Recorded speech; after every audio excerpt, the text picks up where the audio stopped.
Olá pessoal, vamos iniciar mais um vídeo, mais um projeto.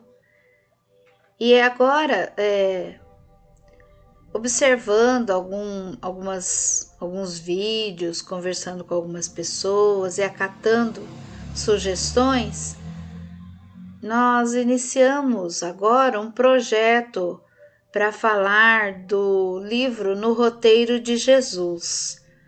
São lições maravilhosas que nós podemos trazer para o nosso cotidiano, para nos ajudar a refletir, a pensar um pouco sobre as questões da vida, sobre o que nos acontece, o que nós podemos melhorar.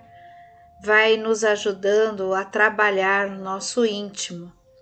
Então, a partir de agora, nós vamos fazer os vídeos relacionados a esse livro, No Roteiro de Jesus.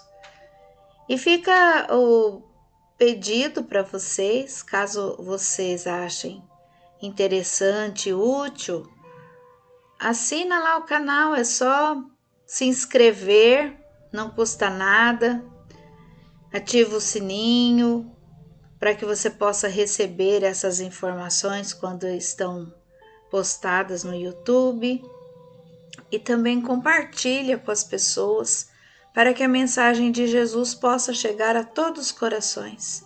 Esse é o nosso objetivo, esse é o nosso ideal, levar a mensagem de Jesus adiante. Então nós vamos iniciar rogando a esse Mestre amado, querido e bondoso, que nos auxilie nesse projeto, que nos permita ser úteis, que possa levar essa mensagem aos corações, especialmente os mais necessitados, para que todos nós possamos refletir, possamos ter forças, coragem para mudar aquilo que nos incomoda e que a sua paz envolva todos nós, em todo tempo, em todo lugar. Bem, como dissemos, esse livro ele traz várias mensagens sobre a vida de Jesus. Então, ele foi organizado por Gerson Simões, que é um jornalista, um escritor, e o Gerson também participante ativo da doutrina espírita. Ele organizou textos de Humberto de Campos que estavam espalhados por vários livros e colocou nesse aí organizado para que nós pudéssemos apreciar todas as mensagens que Humberto de Campos trouxe para nós. Então o Gerson Simões ele já está desencarnado. Ele nasceu em 29 de julho de 1936 e faleceu dia 7 de dezembro de 2016 e deixou para nós esse tesouro que vocês vão acompanhar, que quem conhece sabe que é realmente maravilhoso. E para quem não conhece, é uma oportunidade de aprender, de ouvir, de conhecer, que é incrível.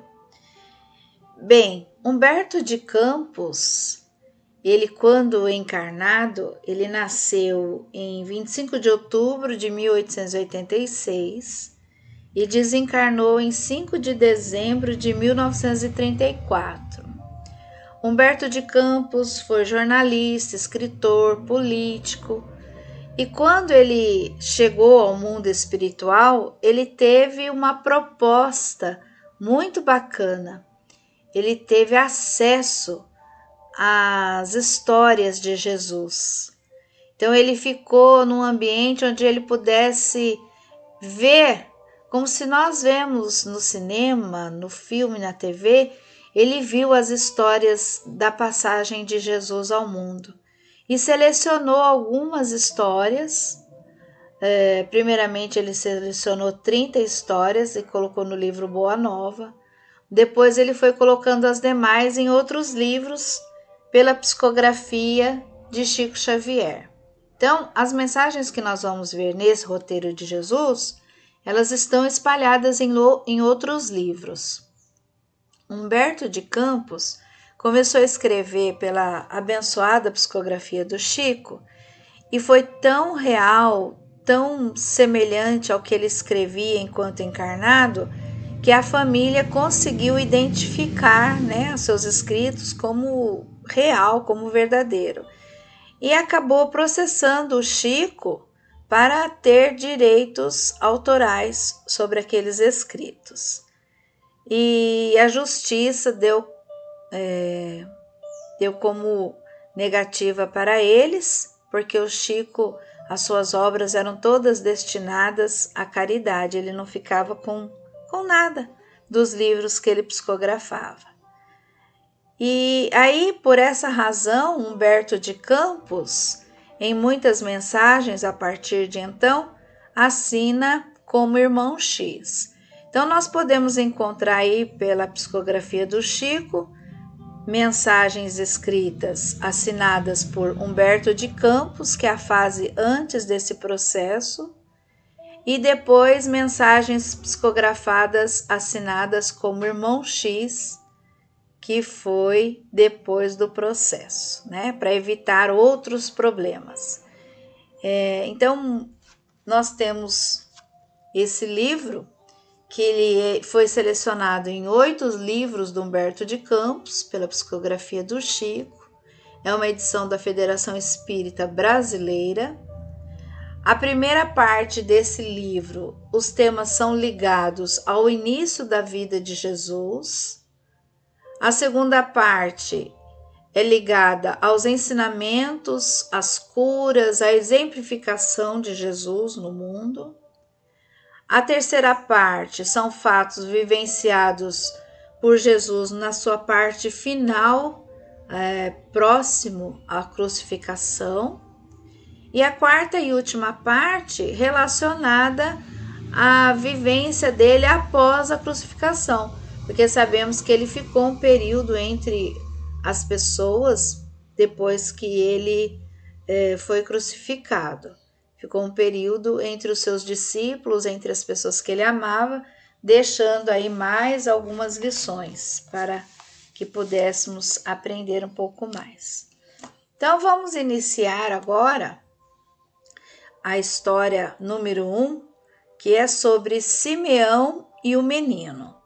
Como dissemos, a primeira parte é bem do início da vida de Jesus. E conta, então, que Simeão era um senhor que vivia no templo, muito respeitado, e ele havia sentido, pressentido a vinda do Messias. Sabemos que os judeus aguardavam o Messias prometido, sabiam que viria um Salvador para tirá-los daquela escravidão, daquele momento difícil em que viviam. Então eles aguardavam alguém que pudesse modificar a sua vida. E Simeão era um desses senhores, desses que acreditavam nisso, e tinha uma mediunidade fabulosa, e ouviu do mundo espiritual que ele não morreria, não sairia do plano físico antes de conhecer o Messias. Então, essa citação está em Lucas, capítulo 2, do versículo 25 a 27, em que Lucas diz: havia em Jerusalém um homem chamado Simeão, justo e piedoso, que esperava a consolação de Israel, e o Espírito Santo estava sobre ele. Revelara-lhe o Espírito Santo que não passaria pela morte antes de ver o Cristo do Senhor. Movido pelo Espírito, ele foi ao templo. Então, ele ia todos os dias ao templo para orar, mas também aguardando conhecer esse Messias, que ele não sabia como ele chegaria, mas ele tinha certeza absoluta de que conheceria o Messias, o Salvador do mundo. Então, determinado dia, José e Maria levou o menino Jesus ao templo, como era costumes judaicos, para alguns rituais que era próprio da religião e da época. E chegando lá ao templo, se encontraram com Simeão. Simeão, ao ver o menino, ficou radiante porque ele sentiu no seu coração que aquela criança era o Messias que ele tanto aguardava. E confiou tanto nas promessas do que havia escutado que não sairia do mundo, não morreria sem antes conhecer aquele ser. Então ele pega aquela criança no colo, uma criança iluminada, e nós ficamos imaginando como Jesus deveria ser um bebê lindo, que já na sua infância, na sua meninice, transbordava de amor, de luz, de paz. Então ele segura aquela criança no colo, olha para ele e diz: Celeste menino, por que preferiste a palha humilde da manjedoura? Os judeus esperavam um príncipe que chegasse num lugar mais rico, mais cheio de ouro nos palácios. Mas aquele menino resolveu nascer num lugar tão humilde, tão simples, junto aos animais, de uma forma tão humilde e serena, para mostrar para o mundo inteiro que o tesouro maior está dentro de nós e não nos bens materiais, não está no lugar onde nós vivemos, não está nas coisas que adquirimos, naquilo que podem nos dar. O maior tesouro encontra-se dentro de cada um de nós. E começa a sua lição, a lição da humildade, a lição da simplicidade.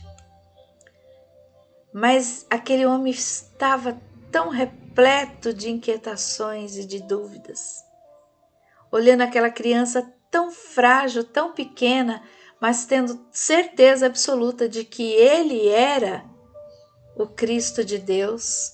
Ele ainda pergunta: como advogarás a causa dos humildes e dos justos? Como aquela criança tão pequena, tão frágil, nascida de pais pobres, humildes, pais anônimos diante da sociedade da época, sem nenhuma riqueza, sem ninguém que pudesse lhe presentear com situações que o favorecessem, ele se inquietava olhando para ele, imaginando como é que aquilo seria, como é que Jesus poderia defender um povo inteiro, um povo humilhado, um povo sofrido, um povo castigado. Como é que aquela criança se desenvolveria para se tornar um líder poderoso para auxiliar os que sofrem? Ainda olhando para aqueles olhos penetrantes da criança, Simeão ainda diz: por que não chegaste como Moisés, valendo-se do prestígio da casa do faraó? Sabemos que Moisés, quando nasceu, de alguma forma ele chegou à casa do faraó e se tornou um príncipe, um filho do coração. E ali ele viveu, aprendeu, teve todos os recursos materiais, ele tinha prestígio. Então o Simeão, aquele senhor, ficava imaginando, já que ele era filho de pais humildes, por que ele não foi colocado na casa de alguém que tivesse recursos para poder amparar aquele Messias que chegava no mundo? Quantas dúvidas no coração daquele homem! E ainda mais, ele olhava apaixonadamente pela criança e se perguntava: quem te preparará, embaixador do Eterno, para o ministério santo? Já que ele havia chegado de uma forma tão inusitada e inesperada Não era isso que os judeus aguardavam. Ele se perguntava quem seria o seu tutor, quem lhe ensinaria, quem iria orientar os passos para ele se tornar o grande Messias.